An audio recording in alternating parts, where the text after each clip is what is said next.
Hey everybody, welcome back to another exciting episode of Gardening with Crocs. Today, let's get ready and plant some seeds. Finally!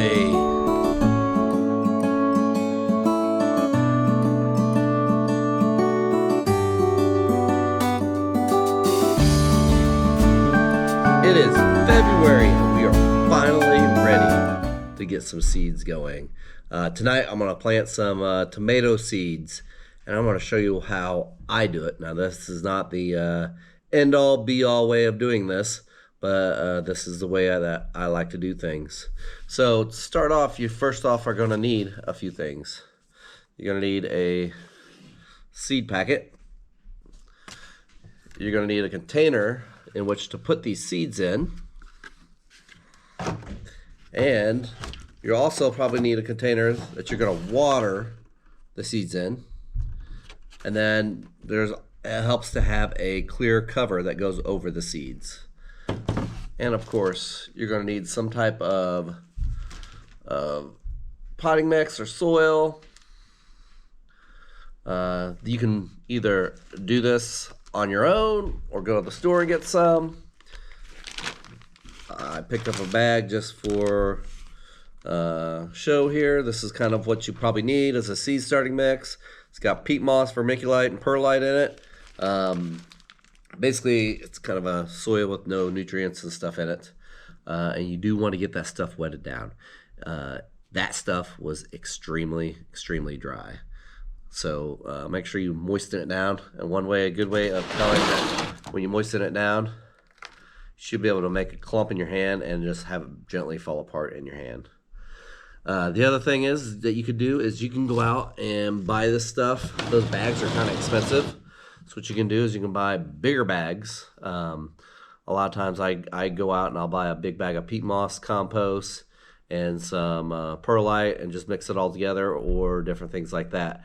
So just so you're aware, you don't have to keep buying those little bags. I do have a video on what I did last year for a seed mix.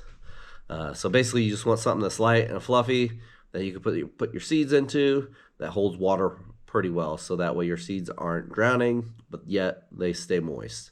And keeping your seeds moist is going to be the trick. Now I like to put these guys in these little 12 to 9 pack containers to start them out, and then I will upgrade them to a bigger container. And these trays are phenomenal. I don't make any money off of this, but if you go to Greenhouse Megastore and get the extra heavy duty trays, they're well worth it. You can see I can fit 6 of these in there. All these trays I got from Greenhouse Megastore too. You can fit perfectly in there as well. And the greatest part about doing it this way is when you go to water your seedlings, it's always best to water from below. You just basically pick up an edge, put your water in the basin down there, put it back on, you're good to go. The water will seep up below, it encourages roots to grow down deeper, and yeah, you're good to go. So let's move on to the seed packets. I'm using one of Kid Croc's 10-cent seed packets right now. And basically what you want to do is you want to look on the back of the seed packet. Most of these seed packets will tell you when you can start planting your seeds. You'll have to figure out when your last frost date is. And that's typically the day that it's unlikely to frost anymore for the growing season. I say unlikely because it probably will, maybe once or twice. That's usually what happens around here. But they try to estimate when that's going to be, and they're halfway decent at doing it. But you know, it's weather. You can't count on it all the time. So a good place to go to find that would be almanac.com. Just type in your zip code and it will give you your zone, and then it will tell you your last frost date and your first frost date. Your first frost date isn't until fall. One guy I won on YouTube, he's already getting ready for his March 1st frost date. Here we're going to be a little bit closer to May 1st. So just around that area, late April, May 1st. Example of giving you a planting instructions. It says here, start your seeds indoors 6 to 10 weeks before the last frost date. I like to go on the 10-week side just for the fact that I like my tomatoes tall, and your tomatoes you can go ahead and plant them deep, so then they are poking up just a little bit. The taller the tomatoes, the better. So, and I got the space to do it. So let's get planting. All right, first step is you're gonna wanna fill this seed tray up. It helps you do it over the thing so you don't, over your barrel so you don't make a mess. Fill her up. And what I like to do is push her down in there just ever so gently so you don't have any air gaps in there. I know for some of you this might be pretty elementary, but there's some people out there that have never done it before. And then take some more dirt and put on top. Next thing you want to do is you could take a pen, pencil, or I got these tools that came with these trays, and you can poke a hole into each one of these slots for your seed to rest in. Now you've seen I did that pretty fast. I've been doing this for a while, so I know what I'm doing here.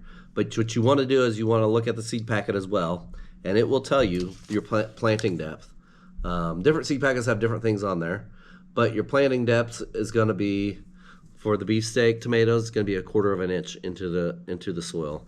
Now that's kind of hard to estimate, but after a while you'll get used to what 1/4 of an inch, 1/2 inch, full inch, all that stuff looks like. So we're going to take these guys and we're going to get them planted.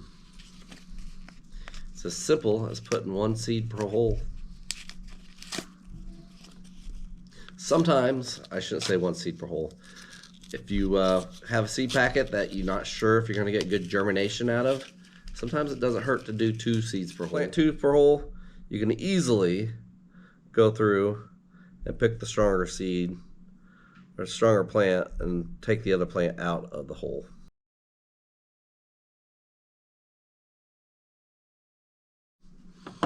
Okay, once you get that done, we'll just want to gently cover in all the holes. And after we gently cover in all the holes, you guys should be set. We should just make sure we label these. I usually use 1 marker for a whole tray if it's a whole tray. And then what we'll do next is we will make sure we got a little bit of water on the bottom. Our soils are pretty moistened, so it doesn't need that much water, but we'll put a little water on the bottom. And then I like to put this cover over the top. And then I'll take you in the grow room and show you where we need to put these. All right, we're in the grow room. Put a little water on the bottom of the tray. It's easy to do. You just lift up the 1 piece, put some water in there, and then put these up on an area. With tomatoes and peppers, you probably want to make sure you use a heat mat, and then put them up on an area that is close to the light. The closer the better, that way you don't get anything that's real leggy. And I like to do that on a heat mat. That way they germinate a little bit quicker. You don't necessarily have to, but it does help. And then once they get up a little bit bigger, then I'll place them into areas that are a little bit taller. You see that lettuce? Doesn't that look tasty? All right, guys, that's how you guys plant some seeds, or that's how I plant some seeds. Cheers. Like and subscribe. Comment if you want. I'd like to hear all the comments on what you guys do differently. Cheers, guys. Keep growing.